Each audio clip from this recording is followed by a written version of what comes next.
చంద్రబాబు ఎలాంటి వ్యక్తో మరోసారి తన నైజాన్ని చాటుకున్నారంటూ మడకశిర టీడీపీ నాయకులు తీవ్ర స్థాయిలో ఆగ్రహం వ్యక్తం చేశారు. ఇవాళ పార్టీ అభ్యర్థులకు బీఫామ్ అందజేసిన చంద్రబాబు మడకశిర వారికి మాత్రం షాక్ ఇచ్చారు. చాలా రోజుల క్రితమే మాజీ ఎమ్మెల్యే ఈరన్న కుమారుడు డాక్టర్ సునీల్ కుమార్ కు టికెట్ ప్రకటించారు. ఆయన ఇప్పటికే ప్రచారం కూడా చేస్తున్నారు. కానీ ఆయన్ని కాదని ఇవాళ ఎంఎస్ రాజుకు బీఫామ్ ఇచ్చారు. దీంతో ఒక్కసారిగా మడకశిరలో ఆగ్రహ జ్వాలలు మిన్నంటాయి. తెలుగుదేశం పార్టీ జెండాలు, ఫ్లెక్సీలు రోడ్డుపై వేసి తగలబెట్టారు. చంద్రబాబుకు వ్యతిరేకంగా నినాదాలు చేస్తూ తమ ఆగ్రహాన్ని వ్యక్తం చేశారు. అసలు ఇక్కడ అభ్యర్థిని ఎందుకు మార్చారో సమాధానం చెప్పాలని డిమాండ్ చేశారు.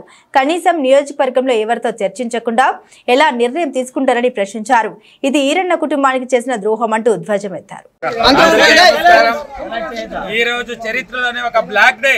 ఎందుకంటే మడకశిర ప్రాంత ప్రజలు అమాయకులు. మడకశిర ప్రాంత ప్రజలు తెలుగుదేశం పార్టీని నమ్ముకొని బతుకుతున్నటువంటి తెలుగుదేశం ప్రజానికానికి ఈ రోజు చంద్రబాబు నాయుడు నమ్మించి గొంతుకొచ్చినాడు.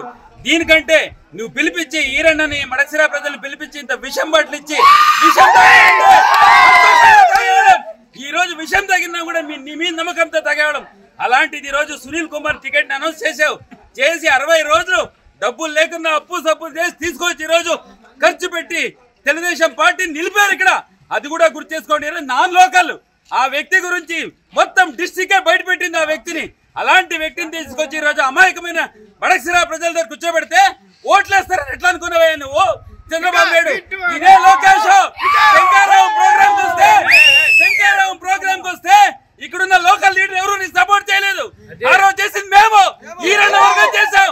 ఏం చేసావు? అందరు గుండె మీద చేసి ప్రమాణం చేయించావు. నీతి లేదా నీకు? గుండెల మీద ప్రమాణం చేయించిన తమ్ముడిని గెలిపించమంటే నమ్మినావు. ఈరోజు నమ్మించి గొంతుకొచ్చావు. పాసార్థి వార్నింగ్ ఇస్తాను. పాసార్థి టికెట్ వచ్చి 60 రోజులు అయింది. ఒక్క రోజు కూడా క్యాన్వాస్కి రాలేదు. ఇప్పుడు ఎట్లా తిరుగుతావు మడకశిరలో? నువ్వు మడకశిరలో అడుగు పెడితే తెలుగుదేశం పార్టీ మా హాస్టల్ గెలిపించి ఖచ్చితంగా అసెంబ్లీలో అడుగు పెడతాం. ఇదే ఈరన్న కోసం నువ్వు ఎత్తుకొని వచ్చే రోజు ఒకటి ఖచ్చితంగా తీసుకొస్తాం.